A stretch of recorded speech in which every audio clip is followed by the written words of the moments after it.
that's just kind of why I'm so passionate about it, just to help people through what I've learned. Kind of like if I've gone through it, I don't want other people to, and it kind of makes it worth it for me.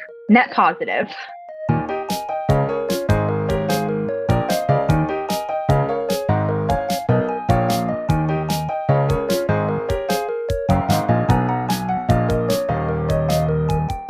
Welcome back to the Bendy Bodies podcast, where we speak with experts bringing you state-of-the-art information to help you improve your well-being, enhance your performance, and optimize career longevity.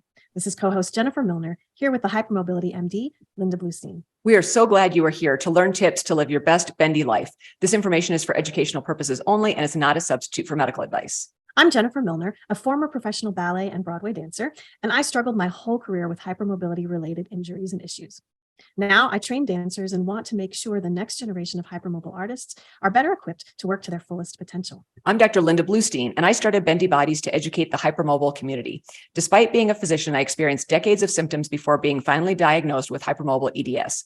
I've combined my medical education and personal experience to treat and coach patients and clients to optimize their quality of life. Our guest today is Gigi Robinson, content creator who is passionate about using her platform to raise awareness for EDS and chronic illness.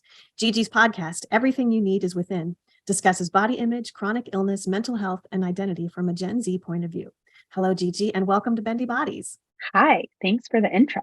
Absolutely. We're super excited to chat with you. I'm excited to be here. You're both really cool. And it's really fun to be interviewed by people, like I said before, who I haven't been interviewed by, with unique and somewhat similar backgrounds as well. Well, we are excited to dive into it. So before we go any further, can you tell us a little bit about who you are now, sort of what you do now? Yeah, I like this question because it's about like being in the present. Well, I just finished my master's degree less than a month ago. So today, I guess you could say I'm like a full-time public speaker and content creator. I have been doing it full-time, but in addition to school, part-time, so at night. And so I think like right now, I'm just doing a lot of public speaking and advocacy work, working with different nonprofits and, speaking to different companies and different organizations and partnering with different brands that want to help me curate spaces for creators that are safe, where they can talk about things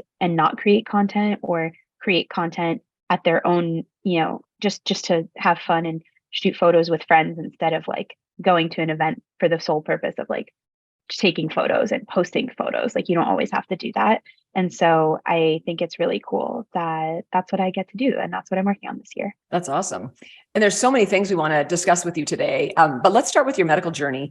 You've said that you were diagnosed with Ehlers-Danlos Syndrome when you were only 11. And what led your family to seek medical help at that age? Well, there's a few things, but luckily, like I live in New York City. So I grew up with incredible healthcare around me. I live, like my mom's a nurse, so I had great healthcare benefits or insurance through her. And I have one more year left. A little bit worried about that now, but just like being around that, I think always was like trying to like ask a friend, like, where should I go? What should I do? And then I kept getting random injuries, and I grew up with like bruises, but everyone just thought like, oh, she's just like really clumsy, which like I am. But at the same point, it's like a bruises still can appear. And I'm like, where did they come from? And so at certain points, they just kept bringing me to the doctor. And I think my mom told me that at one point when we were in the ER, like one of the attendings was from the hospital for special surgery right next door to New York Presbyterian. And so that doctor recommended we go see the pediatric orthopedist there, who they were like working with or learning from. And that doctor took her like 2 visits for her to figure it out. Excellent. And then, well, yeah, it doesn't stop there, but that was like the first. Then I would say, it was like, go to a geneticist, go to this rheumatologist, go to blah, blah, blah, just to confirm the diagnosis. And like it was, but I think, it's really interesting. I literally just recently in 2022, like a couple of weeks ago, had the surgery, the laparoscopy, to see about endometriosis. And it's really interesting. I don't know if there's studies that correlate EDS to it or not. I see her smiling, so maybe something I don't. But I think reflecting on it now, it's kind of frustrating to think that like I've been searching for additional answers as to like why I always have had this stomach pain or like bad back pain or like, like why does this exist? And now I have the answers 13 years later. And it's like, it's kind of frustrating. But I'm hopeful. I'm hopeful. I think that's a good word in terms of my own health. What I want to do is help others get there now. So anyway, that was a little bit of a full scope. Well, and it's important to note too, first of all, a lot of our listeners will start the story with, I knew something was wrong early on, right? But not everyone is as fortunate to get diagnosed as you were so early. So that's really fantastic. And it's going to continue to be a journey. As you know, it's taken you 13 years to know what you know now. Yeah. 10 years from now, you're going to look back and go, oh my gosh, I learned so much more in the next 10 years. So it's that gift that keeps on giving. It's that onion that's never completely peeled. Yeah, the onion. Exactly. I love that analogy. Yeah. And the endometriosis question is an interesting one. There's a lot of people in the EDS space suspect that there is a correlation, but it's hard because, endometriosis is quite common and definitely underdiagnosed as well. And we know that, EDS and endometriosis are both things that occur more in females, or at least, these are things that we see in females. So it's harder to actually make a correlation between two things that are more common than two things that are more rare. So in terms of like statistical analysis and designing a study and things like that. So, but we do know that mast cells can be involved, and we know that mast cells can be involved with EDS. So there's that connection. So anyway, yeah. Absolutely. Yeah. My doctor basically said the same thing. She was like, I can't say yes and I can't say no, but I have seen a bunch of women with EDS also have this. So I think also that was reassuring too, that like there are actually at least people that like, it's not like, oh, just like your random person who like might not have any other health issues all of a sudden just has it. But something I wanted to say earlier on the note of some of your success recently and being in the news and everything, talking about EDS is kind of like the what happens when like it's overdiagnosed, or like not overdiagnosed, but now it's so common that like it's almost like it's like finally like it's getting the press that it deserves, but like it's still hard to make people around you understand fully what you're going through. And I just felt like that wasn't something important to bring up, because people sometimes are just like, oh yeah, like I have a friend who's sick, or like my mom's sick. And it's like, yes, but this is hard to explain. Mm-hmm. Yeah. And that's something that we hear a lot. And I think one of the goals of the podcast for sure is to help people feel less alone. And we get that message all the time from people that they do feel less alone. And, feeling alone is a bad feeling, and it's really hard. So whether it's, like you said, whether it's endometriosis or, you have symptomatic joint hypermobility from whatever cause, because we try to keep the conversation like from that standpoint, like really broad, because of course there's people that listening to this that are going to have symptomatic joint hypermobility for another reason. Right. But I think it's really hard sometimes if people have not walked the walk. It's really hard for, family and friends to understand what it's like to live in a body that just doesn't behave like other people's bodies. Which leads me to wonder, with being diagnosed when you were 11, how did your health affect your choices through high school and beyond? Yeah, this is like a question that I think about a lot. I recently watched the Lizzo documentary on HBO Max. It's called Love Lizzo. And very early on in the film, she says, life doesn't take you very far from where you're supposed to be. And I really thought that was a beautiful quote that she had said, especially because it doesn't negate or like dismiss like everything happens for a reason. It's just kind of like, it's like some things just happen, and as a result, you're going to go somewhere. And like, it's where you're supposed to be no matter what, even if it's like painful or hurts or like upsetting. And so when I was diagnosed with EDS, I actually was doing competitive swimming, and I was actually really, really good at, guess what stroke? Butterfly.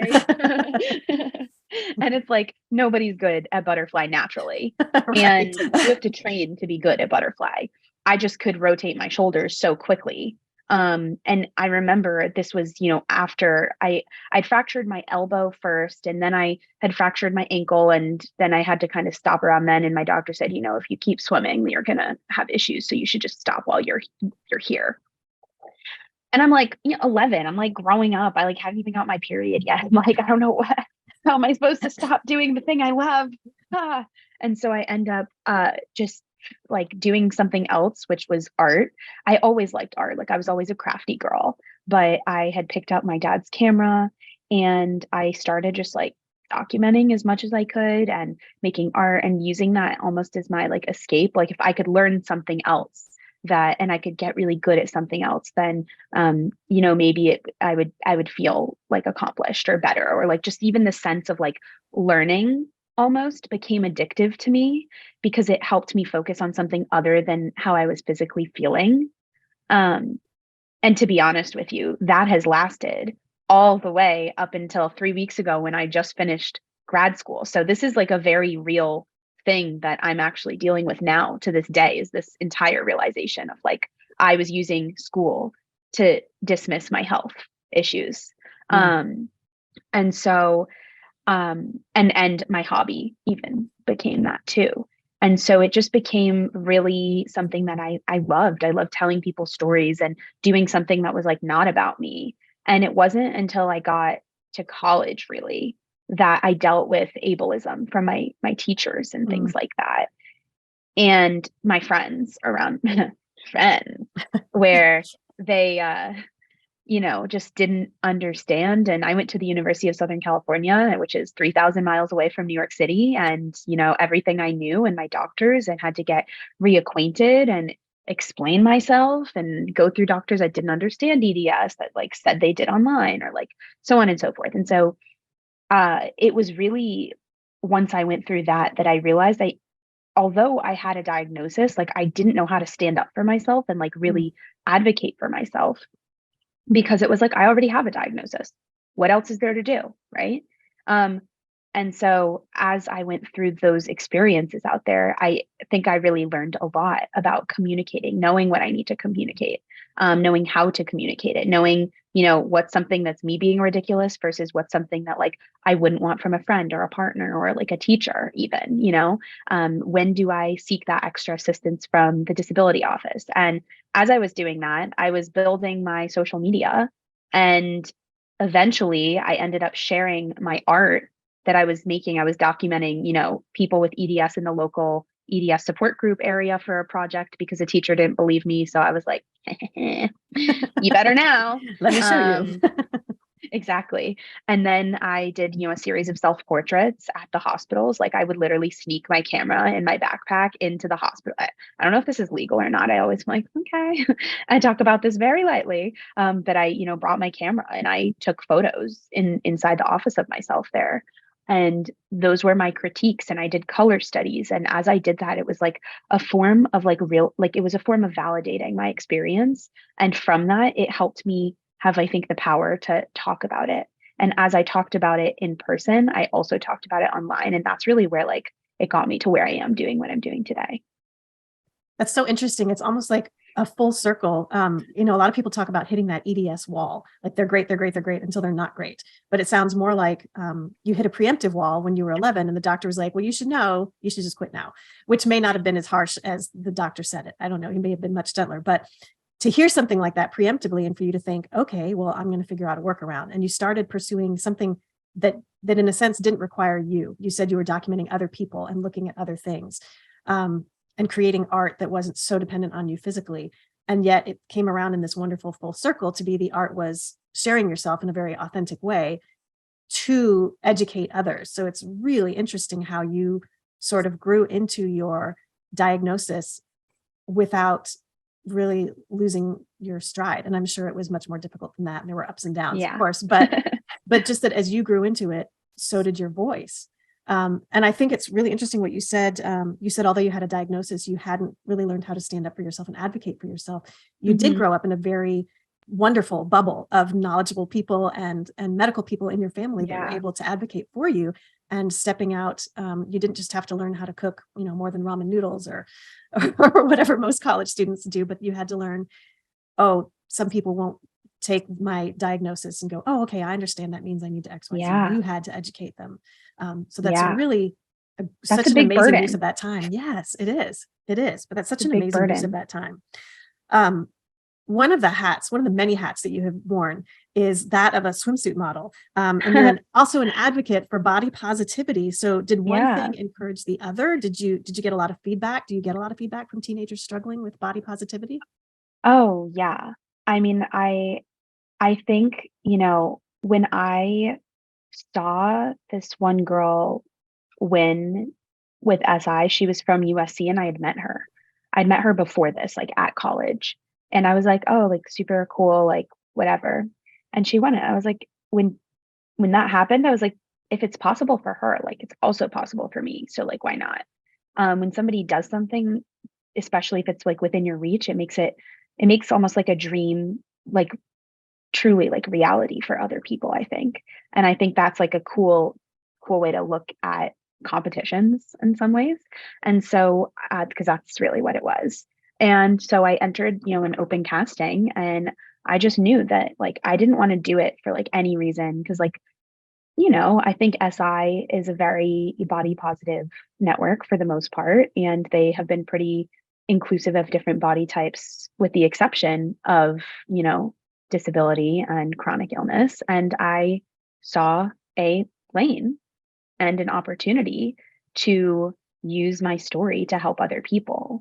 And when that whole thing went down, I mean, and it was announced, I can't tell you the amount and the number of messages that I received from people being like, I feel seen for like the first time ever, that like you are the person that's there representing like us.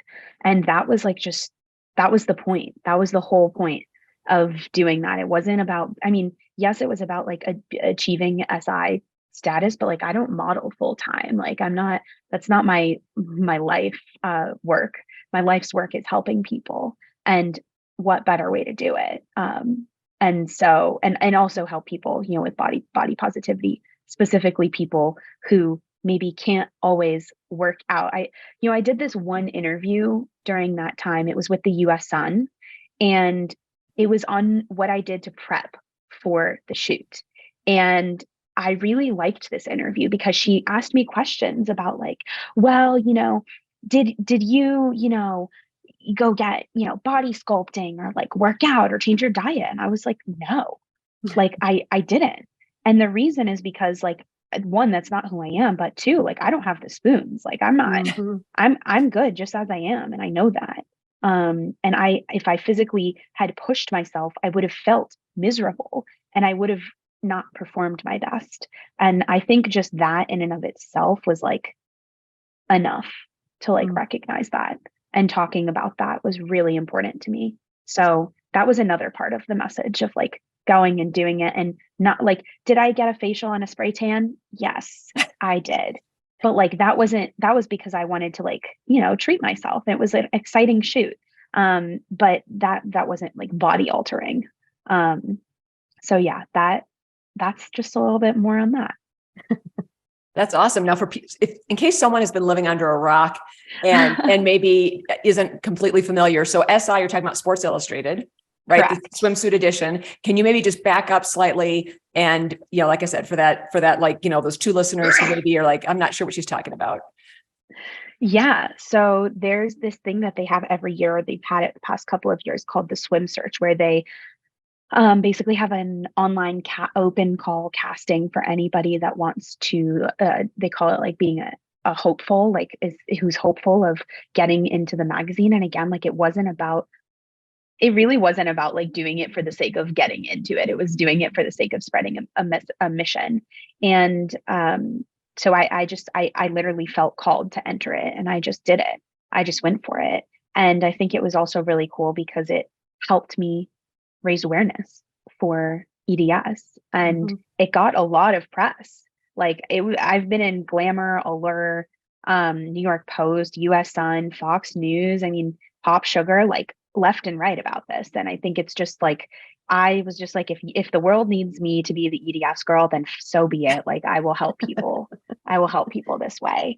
And it's just been great to see other people kind of message me just saying like, I just wanted to let you know, like I felt seen by this. I have some questions about EDS, and then I can say, you know what, now I'm at the point where like I'm not a doctor. So I'm not going to be like, yeah, like blah, blah, blah. I'm just like, oh, that's like really great that you might think that. I suggest going to a rheumatologist or like a geneticist or like whatever kind of doctor it is. Like I at the very least have my medical lived experience to be like, oh yeah, I can go and hopefully point someone in the right direction, but not necessarily with like medical advice. And just help people feel like they at least have like they can start at the starting line instead of like training for it. Like I've been training for the marathon. I've already ran it. I'm prepping for the rest of the marathons that I'll run in life, but I want to help people at least get to the starting line. And that's just something that is not found like in textbooks or whatever. It's just part of who you are. And Yeah. it's just fantastic that, like you said, with Lizzo, life doesn't take you very far from where you're supposed to end up. It's great that this is where life has taken you and you are able to use this so much. Your advocacy is framed sort of from a Gen Z point of view, which I love. I have 2 Gen Z daughters, so they are very, very outspoken, and I'm extremely proud of that generation Yeah. for learning to have a voice and for being as passionate. I think that Gen Z gets a bad rap a lot of the time. And on your website, you recently posted the question: if you knew you could change the way Gen Z grows up, would you? And so, where did that question come from in your life? I think the question came up because during COVID, I think specifically is when most Gen Z adults were entering the workforce. And there was a lot of conversation happening about how Gen Z is like a snowflake, or Gen Z's too emotionally, unstable or soft or can't handle stress, or like whatever kind of weird commentary the world had about the generation. And I thought, like, why aren't leaders focused on like helping the next generation? Like, and instead they're just criticizing it. Like, how weird is it that older generations are more interested in being like, you are lazy and I'm mad about it, instead of being like, hey, here's some things I think could actually like be a consideration to like help shape the workplace or like jobs or school or whatever, better. Or in addition to that, just like my own experience in college and how I dealt with teachers was like, if I could help other younger people deal with teachers that way, then like maybe they can have a better adulthood. And so it was both of those things that I was feeling. And I'm still amazed at how the older generations in workplace are so quick to just point a finger at Gen Zers and just say, you guys are just lazy. And it's like, there's 2 considerations I would bring to the table. One of which is like, we are a digital generation and we've lived under different like communication styles than any generation before us. Mhm. Not to say that that's a good thing or a bad thing, it just is. And the second thing is like, it's really the leadership at these companies that's supposed to be open. And we're like, just like the new kids on the block. And so why is it that you're getting mad at young people entering the workforce? Well, it doesn't make sense to me. You were once there too, and I'm sure there were older people before saying, that about those generations before. So yeah, I really thought that was like an interesting kind of reframe on just what I was observing around me, and if I could help facilitate that, then that would be enough for me. You're facilitating a lot of things, so that's just one more. But what I find interesting in today's climate, so much of it, and there was an article in the New York Times recently about how 2022 was sort of the year when it just went too far, that it's just everybody's mad, everybody's yelling at each other, and some things are just, going beyond irreparable with relationships and things like that. And so much of what we do on social media and online is to argue without listening. And so a lot of Gen Zers, bless them, like people will say, hey, Gen Zers snowflake. And Gen Zers will be like, no, we're not. And you're like, why do you feel that way? And what can we do to change that? What could you do to support us? So it's not just being on the other side of the argument, but you're going, hey, let's fix it. Which is really amazing. Not that a lot of Gen Zers don't do that, but amazing to see someone see that at such a young age and be able to say, hey, let's deal with this.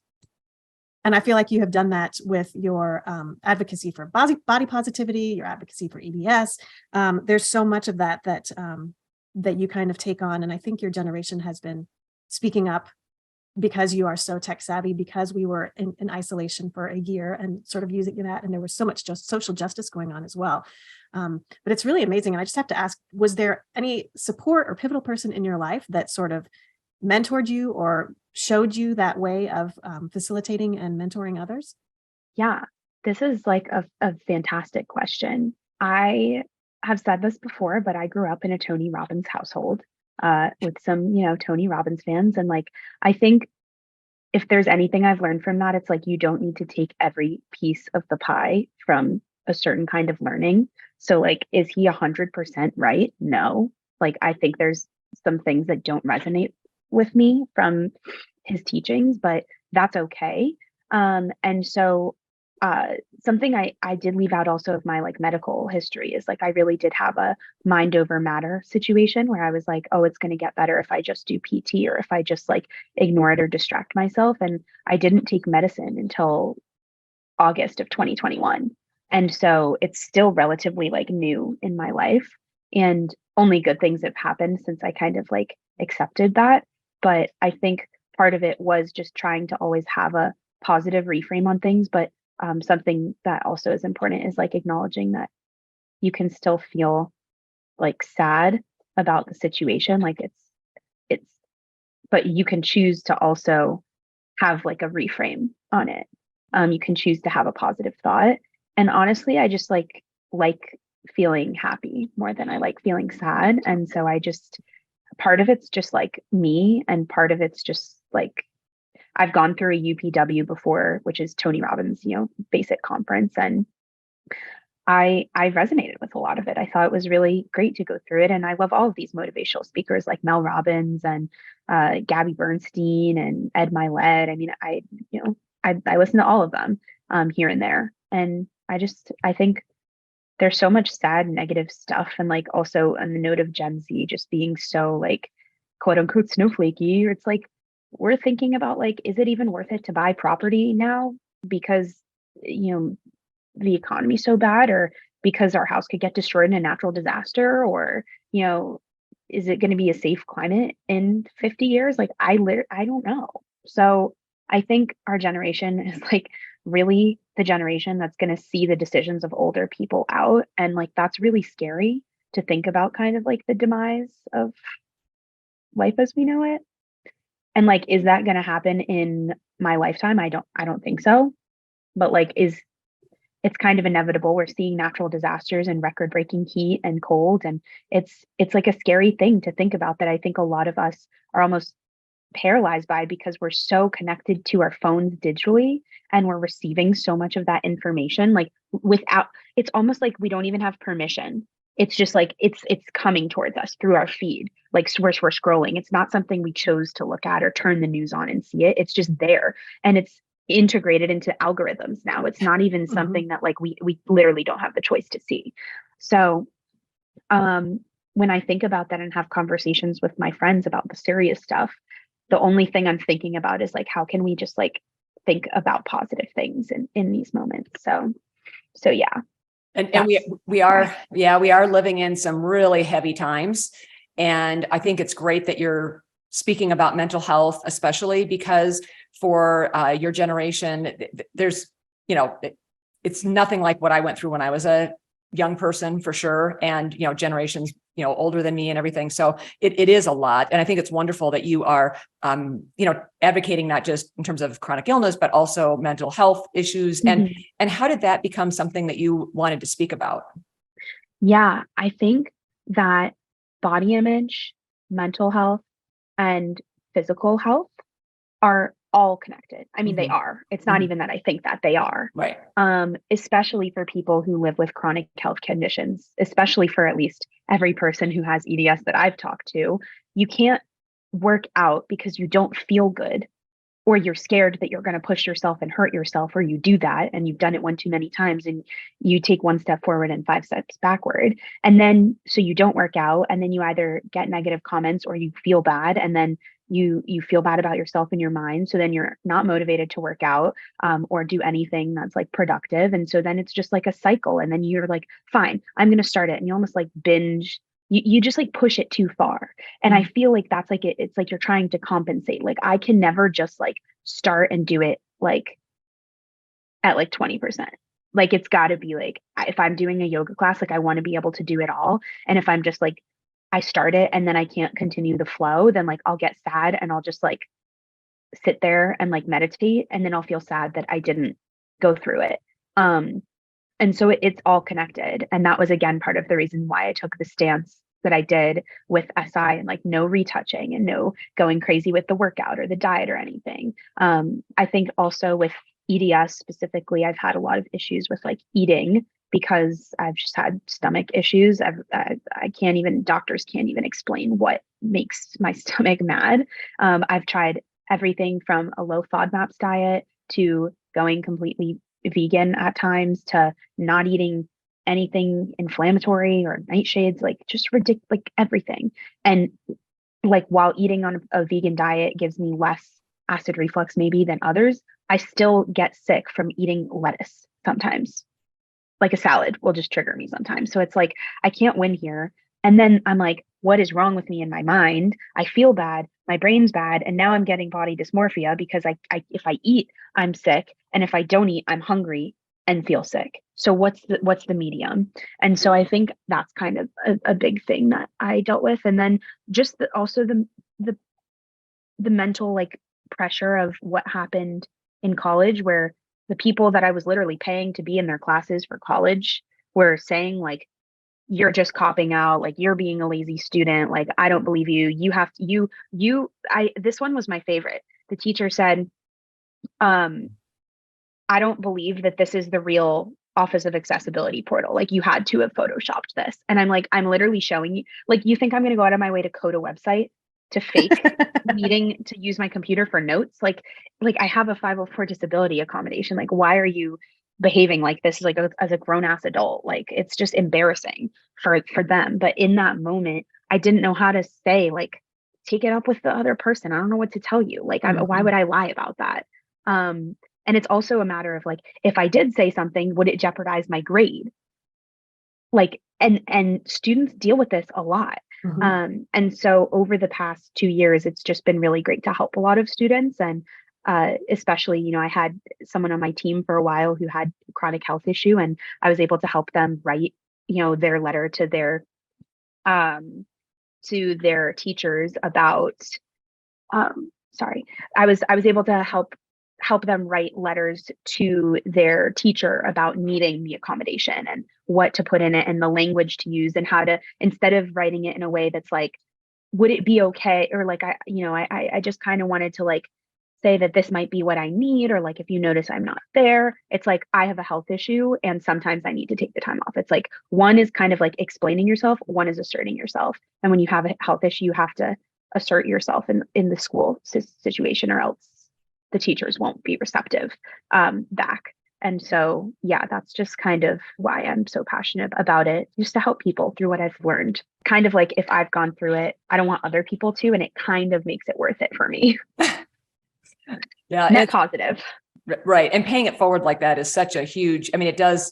I remember a therapist asked me many, many years ago, can you see any positive in what's happening to you right now? And I remember being kind of offended by the question, like, no, my life's falling apart. I'm in pain 24/7, like, all these things. And, but later, looking back, it's like, I've obviously been able to take all these things that happened to me and use it to help other people. But at the time, it can be really hard to view it that way. And it's, to me, it's really the college student thing, especially, is hard because, they're adults, they're grown adults. So yeah, you're not talking about, elementary school kids or high school kids or whatever, they're adults. So, and I was curious to ask, how do you manage your daily life in a way that you are able to take into account your chronic issues and also pace yourself? Yeah. Thanks for asking this. Great question. Something that's been really helpful for me has been my integrative wellness doctors. And I think something to note that's very important is like, you're allowed to be able to use Eastern and Western medicine. It doesn't have to be a whole, like, I'm going the holistic route and that's it. It's like, I just got diagnosed with endometriosis and I don't have a choice but to be on, an IUD or birth control of some sort to help manage that. I don't have a choice, with my my pain, but to be on, Lyrica to help me feel and perform my best right now. And for my chronic migraines and for my nausea, like I'm allowed to use all these, medicines that have been developed in the, Western world. And I'm allowed to go to acupuncture and get, different kinds of herbs and follow an Ayurvedic diet and, life practice of eating at certain times and meditating, and also, getting massage therapy. And you're all able to do it in tandem. And I think working with an integrative team, like if anyone listening out of this has any question at all, if they should go see somebody who's really truly open and experienced in integrating, different things, it's about like what's going to help you the most. And for me, it's a little bit of both, and that's okay. So recognizing that and working with those doctors. Second to that is those specific doctors are like, sleep is one of the most important things that you can do. And in the past, I've had trouble with that because of school. I was doing, my degree was pretty much remote, and it was hybrid, but was remote. And I was doing West Coast hours on the East Coast at night. So it was like, I was up until 12:30 and I had to be on and I couldn't shut off. And I love waking up early in the morning. Like I feel my best. I feel energized. I feel like I have productive days when I'm waking up really early. And I just wasn't really able to, do that for the past 2 years. And I wasn't able to do that in college. And so I think recognizing that and realizing that like, oh, now's this time in my life where like I'm finally going to actually be able to regulate my sleep for once and like hopefully stick to it. I'm excited about that. I'm really excited about, committing to different things now that I have this other key component, another chronic condition, to add to my list. What can I do to, help my eating routines that will help my body when I'm going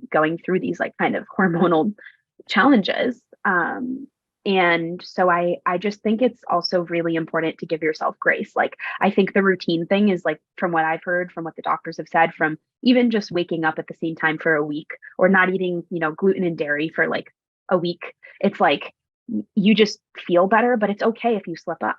Like you're allowed to slip up. Like it's okay. Like we're still human. If we weren't slipping up, we would be robots, and we're not robots. That is very true. Yeah. And I know that you have learned so much about yourself and how to take care of yourself and advocate for yourself along the way. And at the same time, you are very open about your support team and having people around you who can help you with that. Yeah. Is there advice that you would offer loved ones and caregivers of people with chronic illness? Like what would you want people to know about walking along someone like you? Yeah, this is actually a great question because I've been talking about this with one of my friends who not only do they have a chronic health issue themselves, but their family member also does, to the point where one, it's like, this family member is completely like can't even work, versus like my friend functions. It's like a lot of times I think I have done my best to do it all. And I feel like I don't want to burden anyone else with my health issues to, or make myself feel like it's like too much. Like I already have to like walk red carpets and go on camera and get in interviews with people that are like broadcasted. And for some people that's already too much. And like, that's okay. Like and you don't have to be everyone's cup of tea. But when it comes to health stuff, that's something that like really can't be changed. That's something that either like someone's going to be like an asshole about, or they're going to be like tolerated. They're going to tolerate it, or they're going to go above and beyond because they just want you to be able to do what you do best. Like they want you to be taken care of so you can focus on like shining your light. And like, that's a new perspective that I didn't have before. I've always been like, I'm too much. Why would anybody want to like deal with this? Like, and that's based on like certain experiences I've had with friends and, little fun little adventures here and there with people. And, it just has never been something where I felt taken care of and appreciated despite living with health issues. And so I just think having an open mind and just knowing that like you aren't too much, and like caregivers, if I think asking questions like, is there anything I can do? And then not kind of like, the worst thing would be to lord that over someone's head, to be like, well, I helped you when you were sick. Oh, Mhm. oh, that's like the worst. That's the worst. But to anyone living with the health issues, be unafraid to ask. Like, actually, you know what? Like, would you be able to like bring me some like tea or like, an ice pack? Like that would actually be really helpful. It can be little things. And I just know I personally have really appreciated people being there and offering the help, but also reciprocating it if I ask them to do something. Mhm. And that's just been, really, really a pivotal realization as I've kind of grown up. And it's been really hard for me personally to get to this point where like I'm 24 and some people will say, oh, that's young. Some people say, oh, that's old. But I've always felt, right. I've always just felt this old to learn this lesson. Sorry, Mm. is just I've felt like my illness is a burden, Mhm. especially in new relationships, Mhm. friendships, workplaces.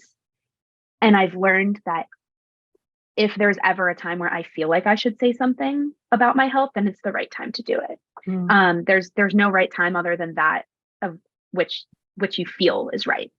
And usually when that happens, it'll give me two answers, one of two answers. It'll give me the answer of somebody's an asshole and they're probably not, someone I need sincerely, or somebody's like amazing and I'm super appreciative that they're willing to go above and beyond to help me. So those are kind of like my insights on those situations. Well, that's great insight. I know a lot of us feel like our illnesses are a burden with our chronic illnesses. And I love what you said about finding those caregivers or friends or loved ones who want to do whatever they can to support you, but also want you to do what you need to do so that you can Yeah. shine your light. And it's the people who Yeah. understand, oh, you can't go out with me tonight. Okay, I will not guilt you into it. I won't make you feel bad. Yes. I won't say, how come you went out with so-and-so last week, but you won't Right. go out with me this week? Well, I had more Yeah. spoons last week, right? Yeah. And I haven't done my dishes yet, so I have no more spoons. So Yeah. it's Yeah. that's really wise to see it that way. And it's really, really hard when like it's fresh or it's new or like, in college when you're just like figuring out how to like live on your own or how to, pay your rent or how to keep going to school and make sure you're going to your doctor's appointments. And the hardest one for me was friends didn't understand why I couldn't go out. And so instead of continuously being like, oh, well, would you want to do this instead? It was like, oh, well, we're just going to completely stop hanging out because the only thing we do together is go party and you can't party anymore. And because you can't party, then our friendship's over and you're a bad friend for not supporting me and going out. And like, that's a really shitty feeling. And not internalizing that. That was Yes. somebody else's Yeah. judgment of who I am and like where I was. And like, it's, taken processing and talking about it to realize that. And it's just like, you're not alone. And I think a lot of people go through that. And I think it's really important to recognize that for some people, their supportive relationships are going to come from within their family, but in other cases, it's not. So I think a couple of things about that I often will tell people, number one, if, you may need to love your family from afar. If, lots of people have grown up in family situations that were pretty challenging. And so, maybe some separation for some people is actually healthier than keep trying and trying and trying. And you may or may not get the support that you're looking for from that person. Yeah. And so building a supportive network of not just healthcare professionals, but also other people. And I love what you said about being appreciative too, because that's the other thing is, it's everyone has something, right? Everyone has something. We're all dealing with stuff. So I think it's really important as the person with chronic illness, as you're developing maybe relationships that are outside of your family, but, to show that appreciation and, and reciprocate where you can and that kind of thing, because we all have individual needs and we're entitled to that. And I see some people expecting their spouse to like be everything for them, and so I think some of those things can be tricky. And something that kind of scares me from threads and from talking to people, even hearing that reaffirms that this exists, which I feel like you might know what I'm about to say, but that savior complex of a spouse who does all the acts of service and then kind of gaslights you when you can't reciprocate. That is probably my biggest fear. I have no reason to truly believe that this would happen to me. But I've seen it happen to friends and I've seen them go through that and it just hurts. And I think sometimes it's better to not not involve myself in situations than to feel that kind of hurt or betrayal from somebody who, you might be like, I thought they loved me. And it's like, it might not be that they didn't love you, but they thought that they could like nurture you back to health. And we sure know that with EDS or like endometriosis or like other chronic health issues, like sometimes you can outgrow them. Sometimes they're lifelong. And like, you don't know, you just don't know. And so I think at 24, thinking about this, it scares me a lot. And it's just been hard because I've also dealt with this in friendships. Like, oh, well, I made you dinner this one night and you can't come out with me. Right. Right. Hard. Yeah, no, that is hard. And that savior complex is a real thing. And because I advise I work with a lot of parents of ill children. I work with a lot of couples. Like I've done a fair bit of couples counseling and that kind of thing. And with whether it's parents or loved ones in general, if you can be more emotionally neutral, it's better than when you are too like, smothering or negative and like belittling the person, obviously, or, I mean, it kind of is logical, of course, but, in general, if you can be trying to take the emotion out of it and be more, factual about, I really need to get, maybe the person might say, I really need to get out of the house because I need some time, for me, but to not say it in a nasty way or, guilt, like you're saying about the friends and guilting and that kind of thing. I think those are excellent points that you're raising. Yeah. Well, we have covered so many things. Is there anything that we didn't cover that you wanted to make sure that we touched on?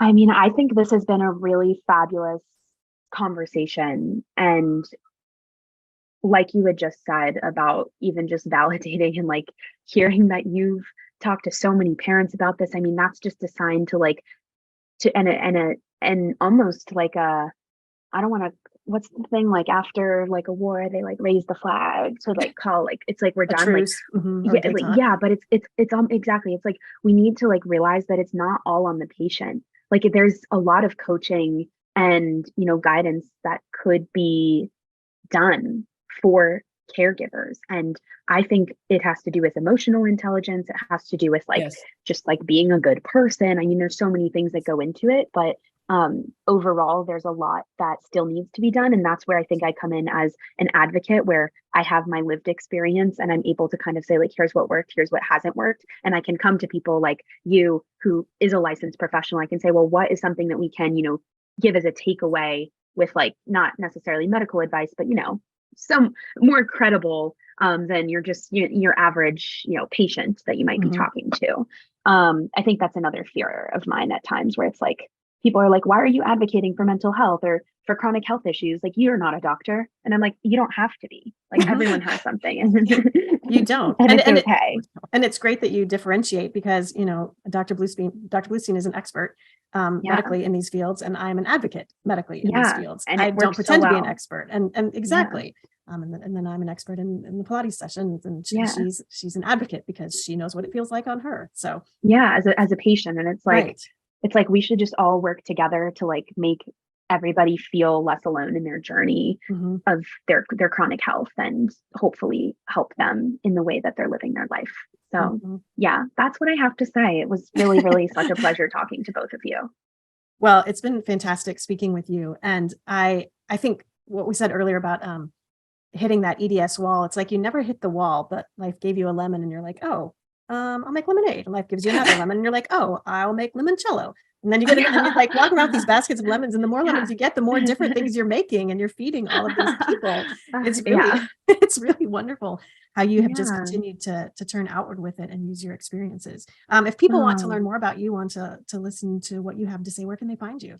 Yeah, thank you again. Like I love that. And I love lemon pound cake and lemon coffee seed muffins too. So you're not far off there. But you can Google me, Gigi Robinson. You can find me at the @ symbol, the word it's, and then Gigi Robinson. So it's Gigi Robinson on all social platforms. And my website is gigirobinson.com. Podcast is Everything You Need Is Within. And that's available streaming everywhere. And so if you have a question or you enjoyed it, I mean, I always like the feedback and hearing back from people. So again, it was just so incredible to chat with you. Thank you. Awesome. Thank you. I just wanted to say how much I enjoyed chatting with you, Gigi, and you're such an inspiration. And I love love the name of your podcast. I think that's truly brilliant. And I think, so many of us, we start looking outward for solutions to things. And I think that, we have so much more control over ourselves than over anything else. So I think that's just wonderful. And so grateful to you for coming on the show. Yep. Yeah. Well, you have been listening to Bendy Bodies with the Hypermobility MD, and our guest today was Gigi Robinson. Gigi, thank you one more time for coming on the show and sharing your story with us. If you love what you learned, follow the Bendy Bodies podcast to avoid missing future episodes. Screenshot this episode, tagging us in your story so we can connect. Our website is www.bendybodies.org, and follow us on Instagram at bendy_bodies. We love seeing your posts and stories, so please tag us using #BendyBuddy. Please leave a review and share the podcast to help us spread the word about hypermobility and associated conditions. This information is not intended to diagnose, treat, cure, or prevent any disease. The information shared is for educational purposes only and is not a substitute for medical advice, diagnosis, or treatment. Please refer to your local qualified health practitioner for all medical concerns. We will catch you next time on the Bendy Bodies podcast.